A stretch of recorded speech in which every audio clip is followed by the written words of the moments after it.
Hi, I'm Beanie Boat Nikki and this is my tutorial on Kitchener stitch. I have some upcoming patterns that use this and I wanted to put a link in the pattern, but I wasn't sure about the requirements with permissions and copyright and stuff like that. So I thought, you know what, I'm going to bite the bullet and I'm going to make one myself. So it's no fancy kit. I've got literally an iPhone and a tripod and just me and my knitting.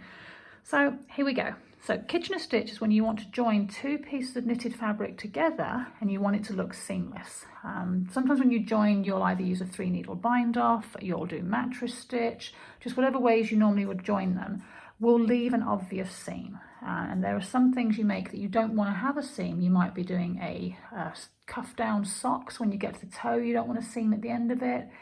You might have shoulders on a vest or a jumper, for example, that you don't want the seam to be obvious. For my purposes, I've got some cowl patterns coming up that have a seamless, they're knitted flat, and then I want them to be seamless when they're joined at the back. So what I've done is I've made two little swatches and we're going to pretend that's my cowl. Obviously it's not. We're going to join these together. So what do you need to join your bits together? Well, you basically just need a needle. A nice blunt. Please make sure it's blunt. You'll find if it's a sharp needle, it's going to potentially catch your yarn as you thread it through. So I do find a blunt needle is best for this. So just a weaving needle or a darning needle, whatever you would call it. I like the ones with the curve on the end. I don't know if you can see that, but it's got, is that focusing? It's got a slight curve to the end, and I quite like that. When I'm threading it through, it helps me pick up the stitches a bit easier. And then you obviously need enough yarn to join your two bits together. Now the rule of thumb in knitting is 3 to 4 times the length you're knitting is what you would need in yarn. So the same is going to apply for Kitchener stitch because we're essentially knitting these two pieces together but using our sewing needle to do it. I'm going to use a different coloured yarn just so it shows up on this.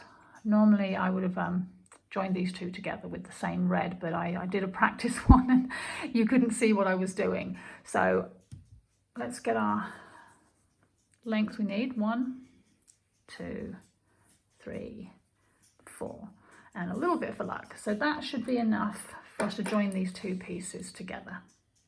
Let's get that out of the way. Let's go ahead and thread this. And there we go. We are ready to go.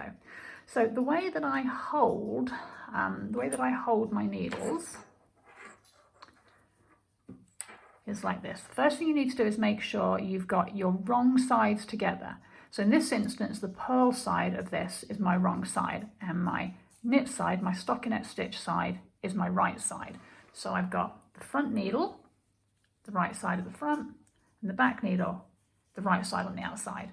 And I'm going to push my stitches up a little bit. You don't want them to be too shoved up. You don't want them to pop off the end of the needle, but you do want to be able to work with them. And I hold it like this. I've got my thumb at the front, holding that needle. I've got my middle finger kind of guiding this back needle and also catching these stitches. And I've got my forefinger, this finger, in the middle, separating them and just making it a bit easier to control them. So that's how I hold them. You've got two things you're going to do. You've got a setup and then the Kitchener. So our setup is really, really simple. The whole thing is actually simple. It's very rhythmic and it's easy to get a little bit intimidated by Kitchener stitch. But once you get going, you'll find it's just very, very rhythmic. You might find it useful to write it down on a little post-it note, maybe keep it in your project bag, which is what I've got right here. And I keep it folded so I don't get confused as to which part I'm doing. So I've got setup. So I can get that to stay in, there we go, set up. So I'm going to take my needle as if to purl, so front needle, as if to purl that first stitch. So as you can see, I'm going in the needle and out the needle as if I'm purling, and I'm going to pull my thread through. Now obviously this thread's not attached, so I'm not going to pull it too hard there, otherwise it'll come straight through. My back needle, I'm going to knit. So I'm going to come from the front of the needle and through the front of the stitch and out the back. And I'm going to leave it on the needle. So I've purled the front stitch needle on and I've knit the back stitch needle on and I'm leaving them on. That is your setup. It's that simple. So I'm going to turn my piece of paper over. I've got 4 things I'm doing here.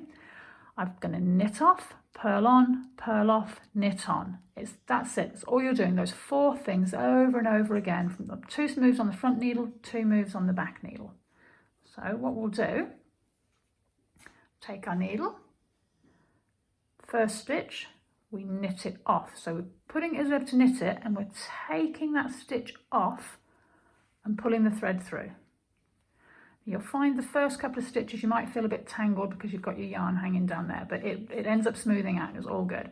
The second stitch on that front needle, I'm purling it and leaving it on. So needle in, darning needle in, thread through, but leave the stitch on the needle. We'll do a couple and then I'll show you how to make this go a little bit quicker.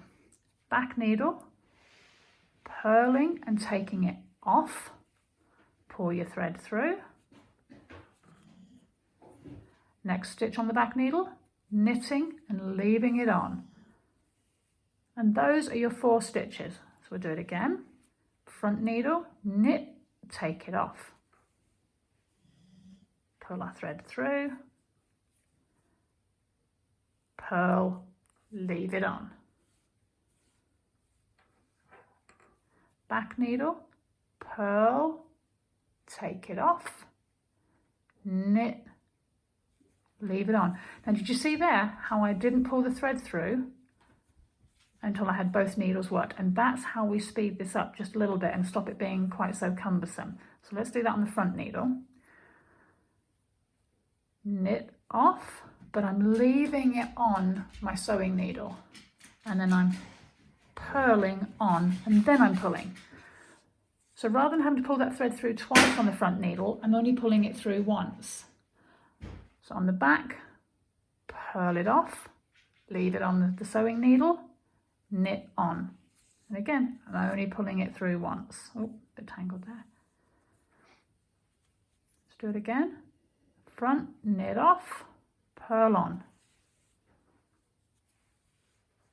Back, purl off, knit on. See how that makes it nice and smooth? If you need to walk away, oh, see, I've done that wrong. See how? And you immediately know that I've done it wrong because I know that back needle, that shouldn't be coming out from that way. So I've purled it by accident when I should have knit it. So let's knit that. There we go. Don't know if you can hear my dog walking around in the background. Apologies. Actually, I need to go ahead and just pull that back out and put that back on there as well, because I've knit that through as well. It's really easy to see when you've gone wrong. So actually that's a good place for me to show you this. I've walked away from my knitting, I've had to go and answer the door or something, or let my dog out who's walking around, and I've come back and I can't remember what my next stitch needs to be. So I've got this thread coming out here. It's on my front needle, so I know the last thing I did was on a front needle, and it's coming out as if I purled that stitch. You can see how it's come from that side and it's coming out this side. So that must mean I purled it. So front needle, and I purled and I left it on. So I know my next thing is to purl on the back. So purl off, knit on. And that's what I just did wrong on that last stitch. I did that the wrong way around, but it's easy to pull yourself back and find where you need to be. So the next one, front needle, knit off, purl on. It's gone round there. Back needle, purl off, knit on. Knit off, purl on. Purl off, knit on. So what I'm going to do is I'm going to go ahead and fast forward this now to the end, and I'll meet you there. So if you want to pause this now and finish yours, and I'll meet you at the end and show you what we do with the last 2 stitches.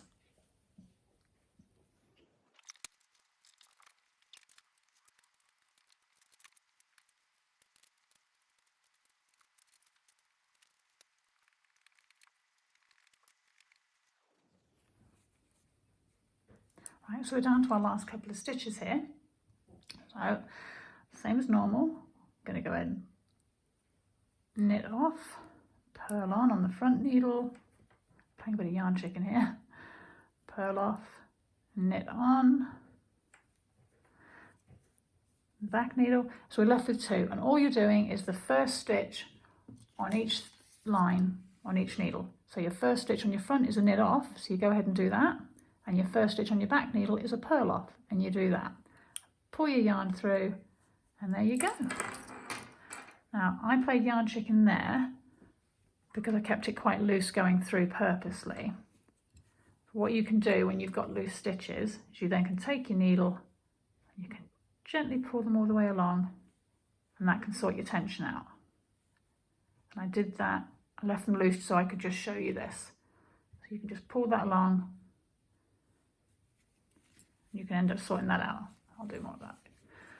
But if that were red, that would be an invisible seam. But do you see how that's worked?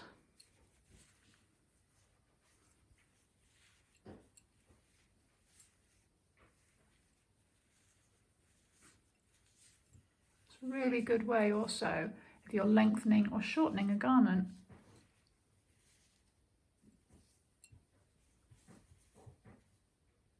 And that is your Kitchener stitch. That's my first video. So if you will go ahead and leave me any comments, if you've got any feedback for me, anything you think I could do different or better, or anything you'd like to see me do, video wise obviously, I will be happy to have a go. I'm not really sure how this all works, but if you'll give me a like and maybe give me a follow, and I will see you again. Thank you.